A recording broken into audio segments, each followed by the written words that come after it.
Election করতে হবে, আমার ইলেকশনটা দরকার। আমি আগে থেকে বলছি গ্রামের থেকে খুব ব্যাড দিয়েছে। এতগুলো লোক যাবে তোমার বাইরে যাবো, আমি বাইরে যাই কে বলবো সদস্য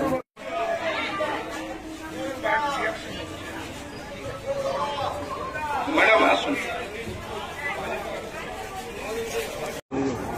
ইলেকশন করতে হবে, আমার ইলেকশনটা দরকার। আমি আগে থেকে বলছি গ্রামের থেকে খুব ব্যাড দিয়েছে। এতগুলো লোক যাবে তোমার বাইরে যাবো, আমি বাইরে যাই কে বলবো সদস্য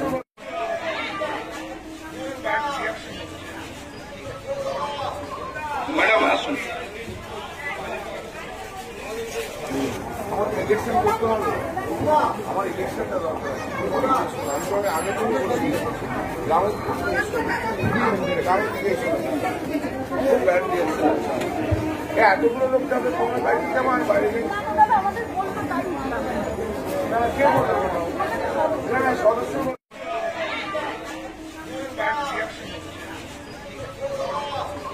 ম্যাডাম আসুন। নমস্কার, আমি সুধন বোস, আপনারা দেখছেন WBN ইন্ডিয়া। লোকসভা নির্বাচন, শ্রীরামপুর কেন্দ্র প্রার্থী কল্যাণ বন্দ্যোপাধ্যায় তিনি প্রচারে বেরিয়েছেন। নবগ্রামে তিনি প্রচারে গেছিলেন, সেইখানে উত্তরপাড়ার বিধায়ক কাঞ্চন মল্লিককে তিনি তার প্রচার থেকে বাইরে বের করে দিলেন। কিন্তু কেন? তিনি নাম পরিবর্তন করেছেন। কাঞ্চন মল্লিক এখন কামিনী কাঞ্চন মল্লিক হয়েছেন। এটাই বোধহয় কারণ পরিষ্কারভাবে তিনি না বললেও একটা কথা তিনি বলছেন যে আমাকে ভোটটা করতে হবে। তো সেই ক্ষেত্রে আমরা দেখলাম যে কল্যাণ বন্দ্যোপাধ্যায় আপত্তি করলেন এবং কাঞ্চন মল্লিক সেইখান থেকে বেরিয়ে গেলেন। কাঞ্চন মল্লিকের অপরাধ কি? তিনি নাকি 3 বার বিবাহ করেছেন, এটাই তার অপরাধ। কিন্তু কল্যাণ বন্দ্যোপাধ্যায় যে দলের হয়ে নির্বাচনে দাঁড়িয়েছেন সেই দলের কীর্তিটা কি? সেই ক্ষেত্রে সেই দায়টা কি তার কাছে আসছে না? তার দল তো এই মুহূর্তে দুর্নীতির মধ্যে আবর্তিত সাংঘাতিকভাবে। সেই দলের হয়ে যদি তিনি প্রার্থী হতে পারেন, সেখানে কাঞ্চন মল্লিক এমন কি করলো যেখানে তাকে বার করে দিতে হলো?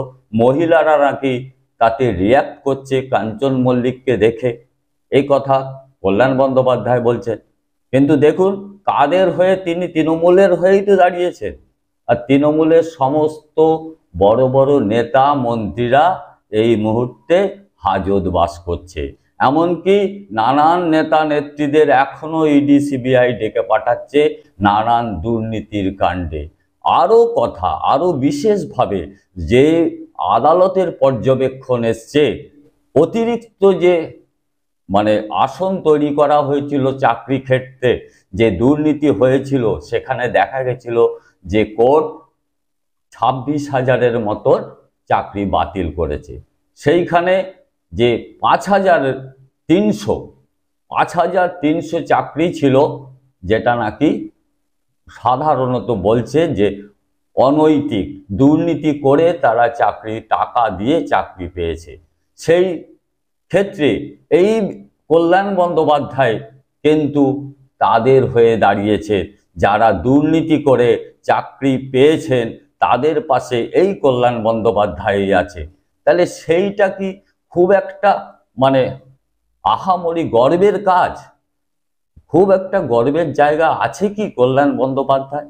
তিনি যে কথা বলছেন, তিনি কিন্তু যেমন আইনজীবী হিসেবে একরকম কথা বলতে পারেন, কিন্তু যখনই তিনি নেতা, রামপুরের সাংসদ, তিনি যখন বলছেন যে কারোর চাকরি যাবে না, আমরা আছি, আমরা দেখে নেব সুপ্রিম কোর্টে, তার তিনি কিন্তু সেই দুর্নীতিগ্রস্ত লোকেদের পাশেই দাঁড়াচ্ছেন।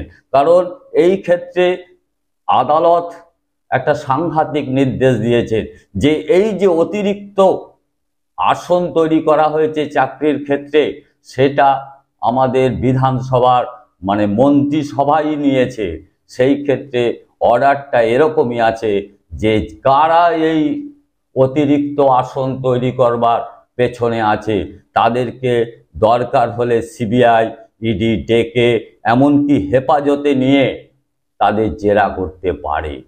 অতএব দেখা যাচ্ছে যে ওই চাকরি দুর্নীতি বাঁচাতে, তাদের নিজেদের লোককে বাঁচাতে এই যে ক্যাবিনেট মন্ত্রীরা তারাই সিদ্ধান্ত নিয়েছিল এই অতিরিক্ত আসন তৈরি করে কোনো রকমে অন্ততপক্ষে ধামাচাপা দেওয়া যায়।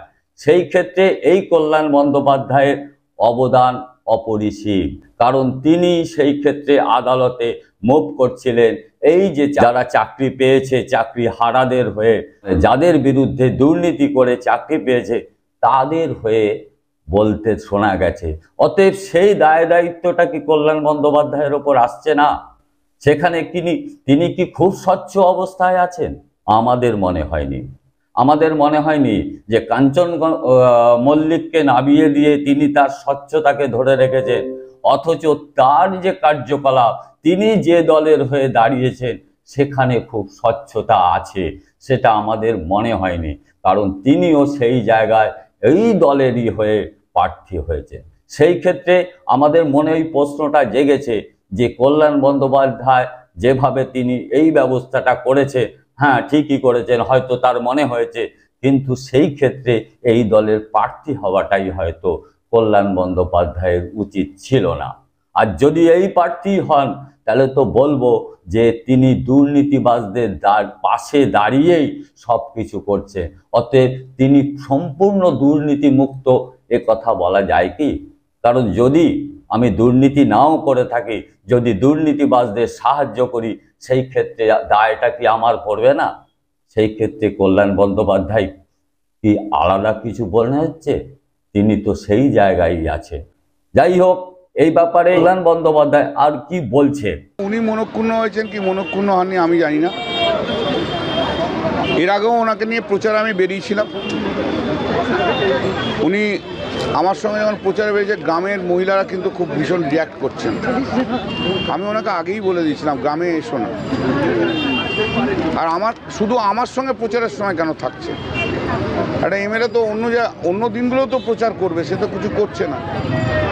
আমাকে নির্বাচন করতে হচ্ছে, মানুষের মন যা আছে আমাকে তো বুঝতে হবে। আমি তো কোনো ব্যক্তি বিশেষের জন্য নই, আমি সমষ্টিগত মানুষের জন্য। আমি কোনো সমষ্টিগত মানুষকে কষ্ট দিতে পারবো না, কোনো ব্যক্তি বিশেষের তাদের আনন্দ বা সুখের জন্য।